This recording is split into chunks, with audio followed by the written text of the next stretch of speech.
Hey, I'm Eric Noden. Today I'm going to consolidate 40 years of guitar advice into just 13 minutes. Whether you're starting off or you've been playing for a while or you want to go pro, I think you'll find this advice to be really valuable and useful. Let's jump right into it. My first piece of advice is just to listen to lots of guitar players. So I'm assuming you got into the instrument because you heard somebody playing and you thought, man, that's cool. I want to do that.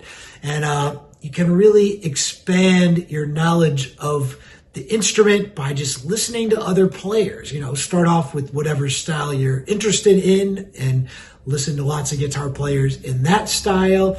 And then try to branch out. If you're a rock guitar player, try to listen to guitar players who do classical music or jazz or Latin music.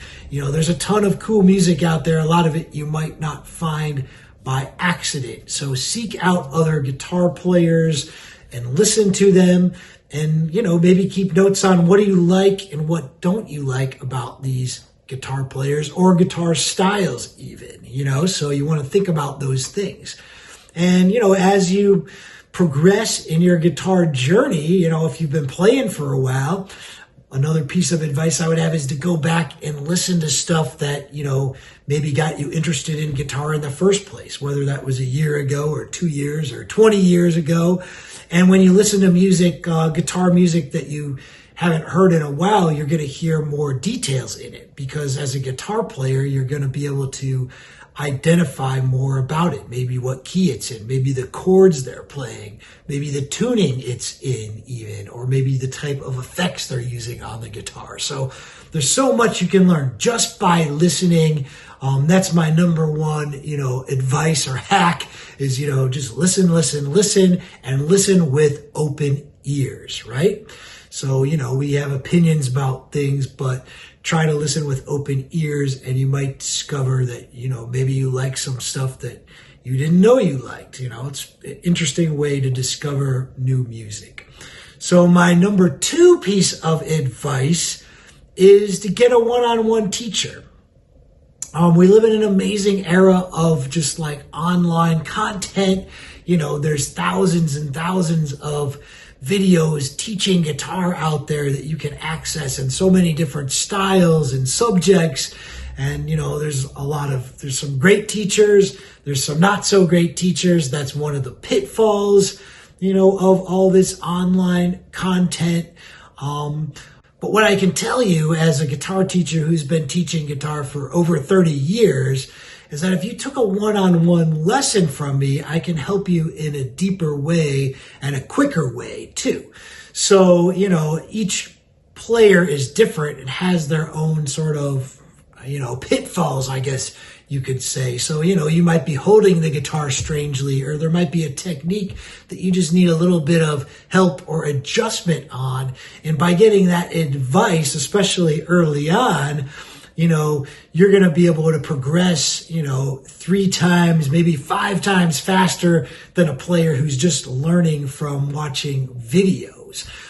Because the problem with the videos is you might maybe you pick up an inefficient technique. Maybe the teacher's not that great on the video. There could be a lot of different situations that could cause you to not learn something as well or as completely as if you got some one-on-one advice. Now, it doesn't have to be all the time, maybe even once a month you get together with a one-on-one teacher, but it does have to be someone who's on a higher level than you. Hopefully someone who you really admire and respect, who can give you that advice. It could be in person or it could be using something like, Zoom or something like that, but they need to be able to see you and they need to be able to give you direct feedback, hopefully in real time. That's going to really move you forward as a player faster than other players who are just trying to teach themselves. So DIY doesn't really work that great for guitar in the big picture. Find a one-on-one teacher. All right, so now I'd like to ask you if you have any questions for me. Please leave them in the comments. So there's probably a few things that I'm leaving out. I know there's a lot of things I'm leaving out. So ask me what questions you have for me, and I'm going to keep an eye on those comments. Now let's move on. Okay, piece of advice number 3 be consistent. So, the guitar it's not a race. It's not a test that you're studying for that you're going to take next week and then forget about and be like, oh, okay, I already did that. It's a cumulative thing. Think of it as like, when people go and work out or something, you don't just go and work out a whole bunch once one day and then you're in great shape. You work out a little bit over time, every day or every other day. Guitar's the same way. If you can do it 15 minutes a day, 10 or 15 minutes a day, that's cool. Put your guitar somewhere where you can easily access it, where you're going to pick it up and play it on a regular basis. Have a plan to be working on something that you're excited about, that's going to inspire you to practice on a regular basis.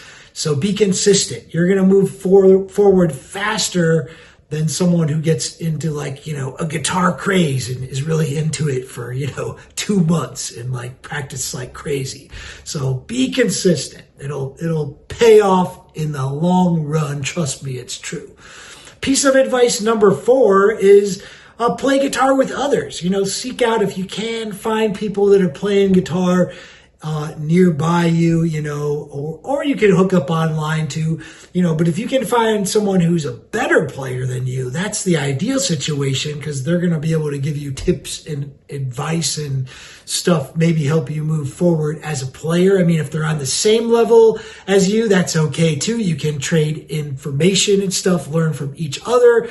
Or maybe they're below you and, not as far along as you as a player. You can help them out and bring them along as well. So there's any of those situations is cool, but just, try to play with other people. That kind of makes it more enjoyable, I think, helps you kind of stay interested, basically. So piece of advice number 5 is just have fun. Guitar playing, it's not supposed to be a competition. It's not a race.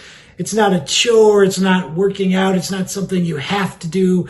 It's something you want to do. It's something you enjoy. You should have fun with it. That's the whole point of it, in my opinion. Have fun. Have fun playing the guitar. It's important. It's important. So piece of advice number 5 is kind of connected to number 4, basically, is play guitar for the right reasons. So what are the right reasons to play guitar? I think the right reasons are enjoyment, satisfaction, self-expression. I think those are some of the main reasons to play the guitar. If your reason to play the guitar is because you want to be famous or you want to make money, my advice is those are not good reasons. Now, I think those could be a byproduct of playing the guitar, but you should be playing the guitar in the first place because it's something you enjoy. It's something you want to do. You can express yourself with it. It brings you satisfaction, because people can tell if you're into it or not. So if you're trying to play guitar as a professional and you're not enjoying it, you're not getting any satisfaction out of it, you're probably not going to have much success doing that, So number 6 advice is just some observations about basically comparing and contrasting, being a professional player versus being a hobbyist or just playing for fun. So, there's some great advantages to being a hobbyist player. The number 1 advantage is you play the instrument when you want to. You play it for your own joy, for your own satisfaction. And you don't have to pick up the guitar if it's something you're not enjoying or you're not into. That's kind of an advantage as a hobbyist, is really getting into that kind of pure joy zone of doing something. When you're a professional musician, it's really cool because you're doing something that you enjoy doing and you're also getting paid for it. But like any profession, there's going to be a point in time when you're going to have to do the thing you do for a profession when you're not really in the mood to do it or you don't really want to do it. Hopefully most of the time that's not the case. And it's just, maybe there's some times where it's not easy to be a professional musician, where you're going to struggle or it's going to be hard. So those are some of the, maybe pitfalls of being a professional versus just, playing as a hobby or playing for fun. Now, it doesn't mean you can't do it on a really high level. I've had some students who are on a professional level in terms of their playing, but they don't want to do it for a profession. They just enjoy keeping it for that thing that is their self-expression and whatnot. Okay, well, thanks again for watching this video, for checking it out. Let me know if you have any other questions. Leave me a comment, leave me a like. I do appreciate it, and I'll see you the next time. All right, take care.